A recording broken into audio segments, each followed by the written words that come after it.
This is Wayne Goldsmith, and welcome to Sports Thoughts.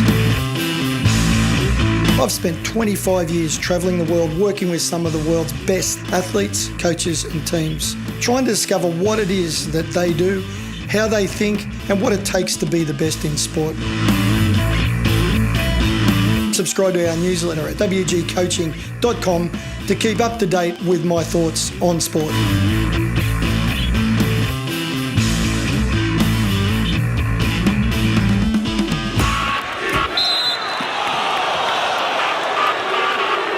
Let's change gears. Let's talk to Wayne Goldsmith now, the international coaching expert. Good morning, Goldie. How are you guys? How are you going this morning? It's beautiful here. I'm sure it's just as wonderful in the west. It is. It's a delightful day over here. Expecting, 35, 36 degrees. It's going to be nice and warm and sunny and beautiful. It's very unseasonable weather. I'm assuming that's Fahrenheit.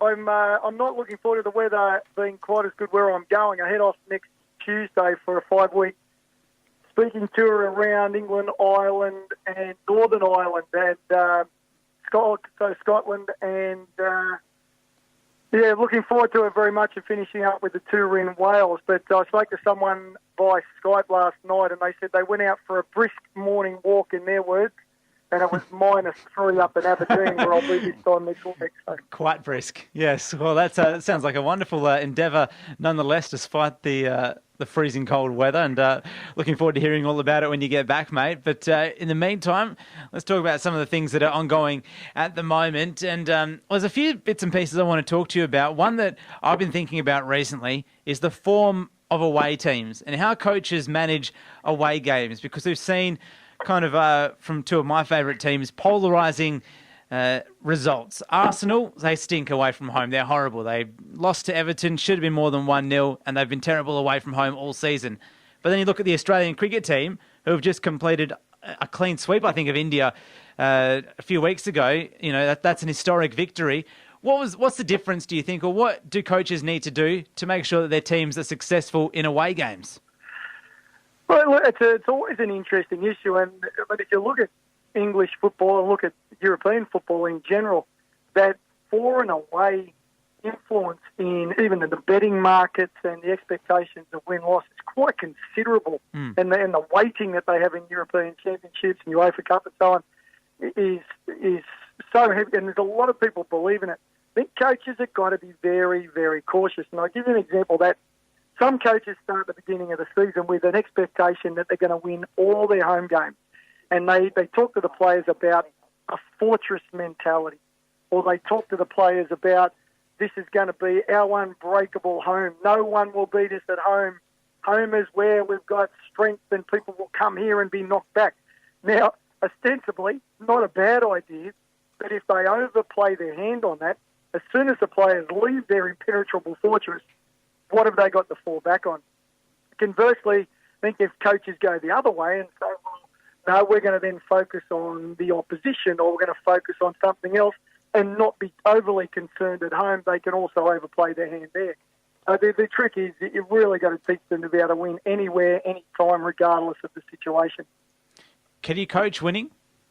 Oh, absolutely. It's a great question, but it starts, to me, Chris, is that we overplay winning and losing a little bit too much and treat them as almost as absolutes. What do I do? And even when you're working with young athletes and working with very young athletes, is you can create what I call a competitive mindset. It's not about them beating someone else. It's not about saying, I'm going to teach you how to get out there and rip their arms off. And it's not about that. It starts very simply by getting them to ask the question of themselves, I wonder if, or I wonder what. So what I mean by that is if a kid's in a pool doing a swimming race in training, instead of saying, get there and win and beat this guy and doing the whole Laurie Lawrence thing, what I want kids to develop is a mindset of, I wonder if I kick my feet really fast, I wonder if that'll make me go quicker. I wonder if I only breathe every 4 or 5 strokes. I wonder if that'll make me go faster. And same with a football player. You've got a football player saying, I wonder if I grab the ball and accelerate for 5 metres, I wonder if that'll get me away from my opposition.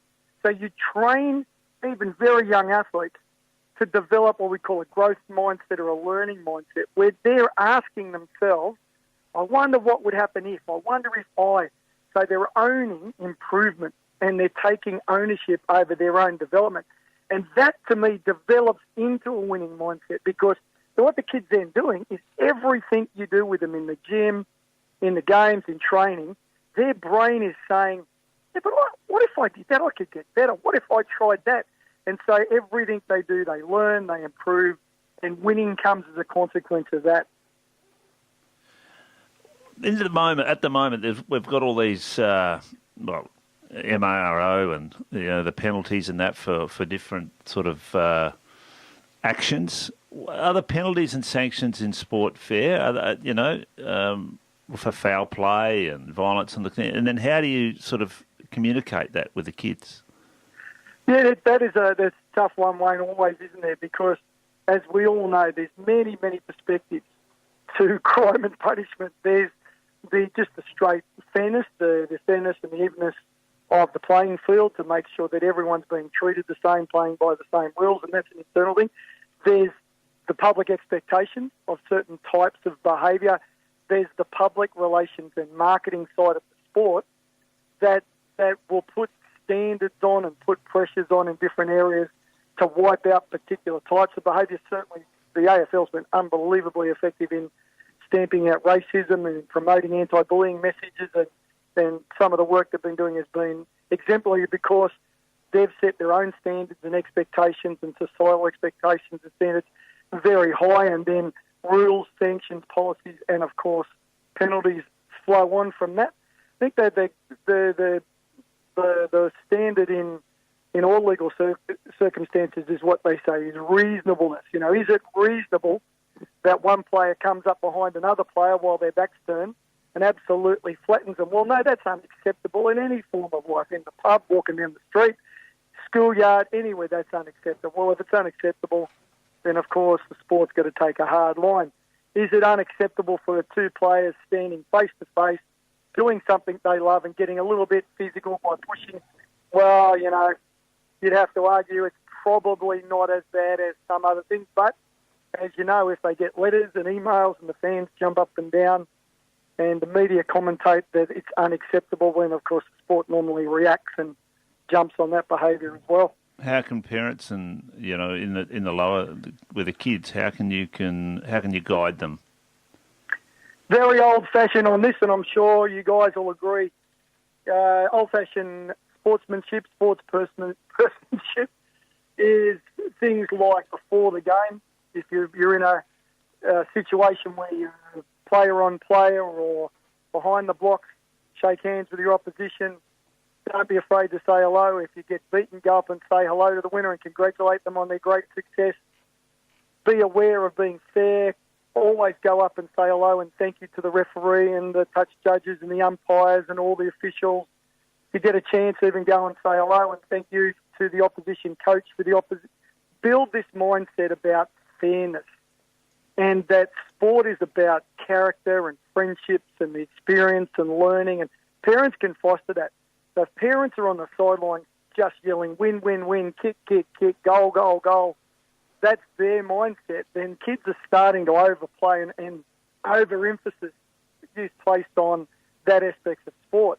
If the parents are saying, did you go up and shake hands with the referee and the umpire? Did you go over and say thank you to the opposition coach? Did you go and thank your own coach? Did you say congratulations to the opposition player who got on top of you today? Did you just realise and respect the great environment you're in?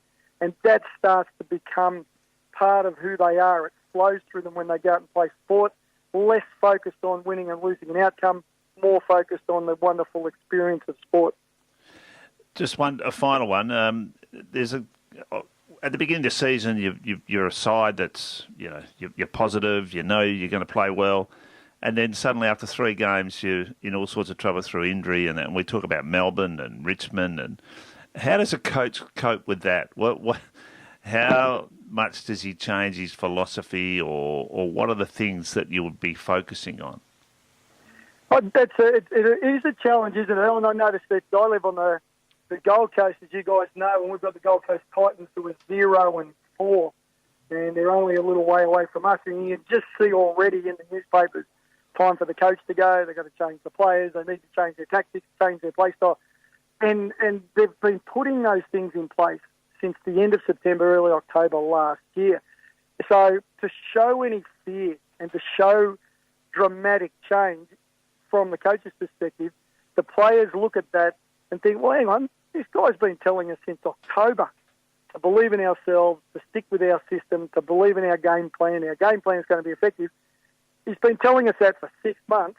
Now, 4 weeks in, he's saying, no, maybe we've got it all wrong and we've got to radically change. What I tend to suggest, Wayne, is that they look at maybe one aspect of play and systematically change that, look at it and evaluate it. Don't panic. Don't show any fear. And certainly the language is around confidence, belief, early season, building, sticking to their game plan, believing in the things they've put in place since October, sticking to those things. If they make radical change, the fear goes through the club, the senior players start to doubt and start to sense that there's a lack of belief everywhere and everything can unfold from there. And we've seen teams that have lost 3, 4, 5 earlier in the season. I think Swans are the best recent example from only a year or two ago. We've seen teams lose 3, 4, 5, 6 at the beginning of the season and still come out and be a major force in competition. Conversely, we've also seen teams, I think in the NRL last year from memory, St George Dragons might have won the first 5 or 6 and then weren't there at the end when the whips were cracking. So to keep a sense of balance, perspective, stay true to the things you've believed in for 6 months and don't panic. International coaching expert Wayne Goldsmith joining us this morning. Before we let you go, Wayne, a couple coming here. Boston from Balladura says, can you ask Wayne about Dunny's golfing funk? How can you play crap shots and then hole out from 100 metres on the same hole? So Wayne told a story earlier this morning on, what was it, par 4? Did you say par 3? Yeah, par 4. Par 4. He's hit 3 absolute stinkers and then nailed the hole from 100 metres out. There's a great line from the very famous golfer Clint Eastwood, who said, a man's got to know his limitations. And I think that's what happens in golf. I remember Greg Norman doing a talk once, and he said, the problem with golfers is that they play one great shot and they believe forever shall it be. And but he said about the social golfers, he said they get out, they've been waiting for it all week, they absolutely smack it down the middle, and miles further, yards further than they thought they could possibly do it, and they go, right, today's the day, today's the game, today's the round, and they try to play the wrong club, the wrong shot from there on in. And I'd say that happens with pros as well. I'd say that they get to a point where they go, I'm going to hit this hard, I'm going to use the wrong club, I'm going to do that because today's my day, and they keep making dumb mistakes. Whereas the good golfers have got a very clear process, a very simple system. You keep talking to them about going back to basics, keeping simplicity in their swing, simplifying the process, clarifying what they do, and they get consistency from that. Where they start to panic a little bit and do things they know they're not really capable of, you get inconsistency. I think you just described Wayne Clark to a T. Move on. Wayne, thank you very much, mate. You're heading off to the UK for a few weeks. Are you going to be joining professional clubs and speaking to them? Is it more grassroots? Is it a mixture? What are you doing? Yeah, a bit of a mixture. I'm doing some swimming clinics here and there, but I've got a great day with Irish Rugby, doing some work with them. The thing I'm probably looking most to is May the 12th. I'm a guest of the FA at the final game at Old Trafford for the year between Manchester United and Cardiff, and although I just can't wait to be there and part of the occasion, I've been told wear red or nothing at all because anything else might be looking for a problem. And then on the 13th of May, I've been asked to do some work with the FA Elite Junior Academy just out of Birmingham. I mean, that'll be fascinating, guys, just to see how football at that level deals with elite junior development, talent identification, coach development. I'm fascinated to see how they go about it with ostensibly an unlimited talent pool from around the world available to them and vast resources. I'll be fascinated to see what systems and methods they've come up to develop players and coaches. Yeah, really looking forward to hearing all about that and seeing the differences between the two nations when you get back, mate. Enjoy it. Sounds like it's going to be an awesome time. And, yeah, look forward to chatting in a few weeks. Wonderful, wonderful. I'll send you a postcard. Thanks, mate. Appreciate it. Wayne Goldsmith joining us this morning on Sports Breakfast, the international coaching expert. If you missed any of that, you can catch the interview on sportfm.com.au. Click interview podcast. Get on his website. Yep. He's got some terrific books. Yeah, if well, you're a coach or you're dealing with young kids. That's right.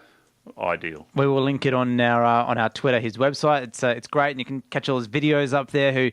He goes through and does these amazing speeches, which is obviously what he's doing when he heads over to the UK.